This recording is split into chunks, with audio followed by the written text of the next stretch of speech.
Hey everyone, this is Turd Flinging Monkey. Now in my video, She'll Never Love You, I make the claim that women don't love men. But I think I've caused a little bit of confusion. Because women do love men in their own way, just not in the same way men love women. And I think I can explain this a little better in this video. So let's talk about love. What it is, what it isn't, and how it differs between the sexes. So understanding that love literally is the chemical reaction that compels animals to breed, we need to look at how men and women love based on reproductive dynamics. We can observe this most purely in the form of animals. Now, humans are an animal in which sexual dimorphism favors the male. If you've missed my previous videos, that simply means that the male, as opposed to the female, is the bigger, stronger sex. There are species where the female is the bigger, stronger sex, and the reproductive dynamics work completely differently. However, humans are a species in which the male is bigger and stronger, and that vastly influences the reproductive dynamic. Because the male is bigger and stronger, genetic diversity is achieved by men competing over women. I've associated this with a dominance instinct. In species where the female is bigger and stronger, typically the male dies either during or shortly after sex, and this is how genetic diversity is achieved in those species. Now, the important thing to understand by male sexual selection, and by extension love, we need to understand what men use to achieve sexual success. This takes the form of two roles that the male plays. These aren't social constructs, these are roles that you see in animals that have no sense of government or society or patriarchy or feminism. Males in sexually dimorphic species where the male is bigger and stronger involve what's called mate guarding. This involves the male protecting his territory and his mate from other males within the species. This also involves the male addressing other threats, be they environmental threats or other animals, such as the peacock. In the peacock, the male has the big bright feathers which attract the predators away from the female. This is very typical in a lot of species where the male is bigger and stronger. So how do males express love? They do it by protecting and providing for their mate. The key word, the kind of theme that ties male love, which typifies male love, is sacrifice. The male shares his resources, shares his territory, protects the woman, protects the children. These are the roles that the man plays, again, not from a social construct, but from nature. This is how males express love. And when you read love poetry, or when you watch a romantic movie or whatever, you typically see the male version of love. The man sacrificing himself for the woman, the man giving gifts to the woman, the man protecting the woman. This is how males express love. Now let's turn our attention to the female, and not just human women, but women in general, especially in species where they are the weaker, smaller sex. When a woman selects a mate, she primarily displays this by letting the man have sex with her. This is the primary way that women show love. Now, beyond the obvious sexual dynamic, women also appropriate the male's territory. This is sometimes referred to as the nesting instinct. You see this like if you have a girlfriend and she comes over and starts leaving her toothbrush and her clothes. She starts making like a little place for her stuff in your house. That's what I'm talking about. This is also when women become very possessive. They may even turn into quote-unquote psycho girlfriends, where they try to insert themselves into every aspect of your life. Texting you all the time, telling you they can't stop thinking about you, naming your unborn children, weird shit like that.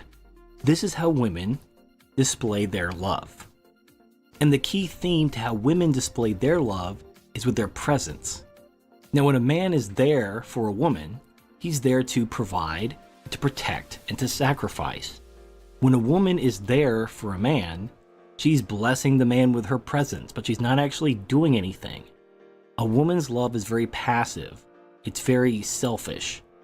The woman receives the sacrifice of the man, but doesn't really give much in return other than her presence. Now, to a point, because of the sexual dynamic, this is really all that's required. Because the male's reproductive success is limited by the amount of females that he can attract. Thus, by attracting and acquiring females, he achieves reproductive success. There's nothing really required of them other than to be there and to allow him to reproduce. whereas the female's reproductive success is limited by the resources she can acquire through the man. Because a woman, and I've made this point before, but let me just repeat it.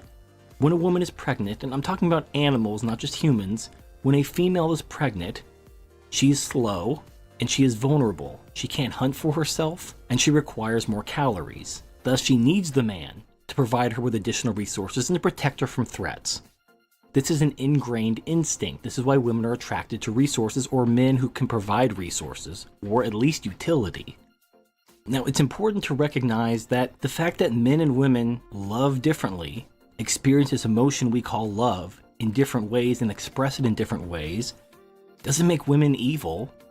Just because the way a man expresses his love is very sacrificial, and the way a woman expresses her love is not sacrificial, doesn't mean she's bad, doesn't mean she's doing anything wrong, she's just different. Men and women are not the same. Our instincts are not the same because our reproductive dynamics are not the same. The danger is when we project the way we love onto the opposite sex and assume that they love us the same way. That is the problem.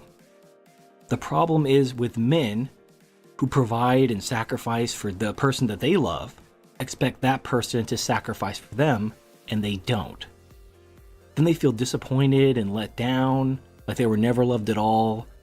It's not that. It's just that women don't love men the way men love women, and they never will. So stop expecting women to sacrifice for you. They're not going to.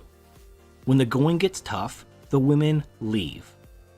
Women also project how they love onto men. Now, because a woman expresses her love by her presence, she gets very jealous and territorial when a man doesn't give her his presence. This is why these psycho girlfriends tell you you can't have friends. They try to cut you off from people. They try to isolate you. It's a way for them to take ownership of you. It doesn't make sense to a man. Now, there are jealous boyfriends, but this is an aspect of mate guarding. They're trying to protect you from other men.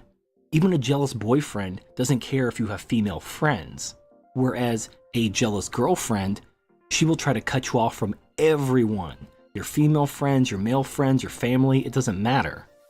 Again, she is projecting the way that women experience love onto men. She doesn't understand that men and women are different. Because this is knowledge that has to be acquired. Our instincts don't change, but the knowledge and recognition of those instincts has to be taught. You're not born with a recognition of these instincts, you just follow them without thinking. Women just do not love men, and nor can they ever love men in the way that men love women.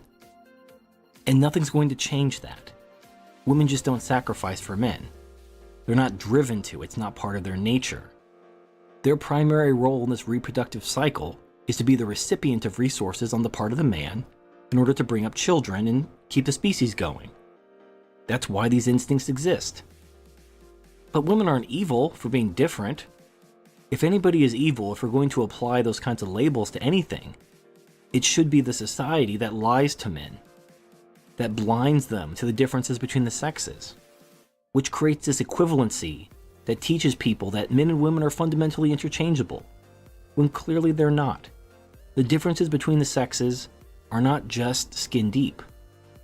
But if you see women for what they are, you can appreciate them for what they are. As I said in my video, MGTOW Love Women, to truly love something, you have to understand it. When you understand human nature, you're not mad at women for not loving you, it's part of their nature. They love differently and they'll never love you in that way that you may desire her to love you. It's just not in the cards. But you can't blame her for it. It's just like blaming someone for not flying. I mean, people can't fly. They don't have wings. Why be mad at them for something they can't do? The important thing is to understand human nature, male nature, female nature, etc., and learn how to exist in the world carrying that knowledge and doing what you want. Don't be held back by ignorance. Accept the truth, process it, and move forward with your life. Anyway, that's all I gotta say. This is Turd Flinging Monkey. Thank you for watching, and I'll see you next time.